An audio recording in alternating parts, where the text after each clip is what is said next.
Ang matalinong kuneho. Sa isang mapayapang gubat, may isang kuneho na nagngangalang Riri. Isang araw, may isang malaking lobo ang pumasok sa gubat at nagbanta sa mga hayop na kakainin sila. Rar! Kakainin ko kayong lahat! Nag-alalang lahat, ngunit hindi natakot si Riri.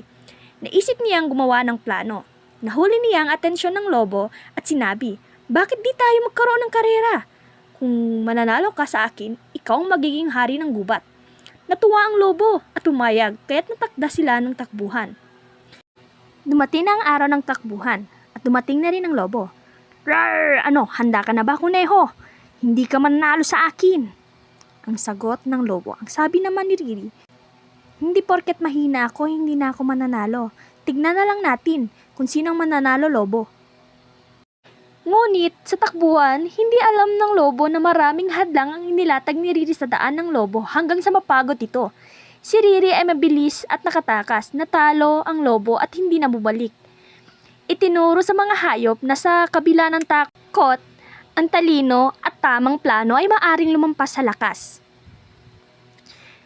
Thank you for watching! Please subscribe for more videos.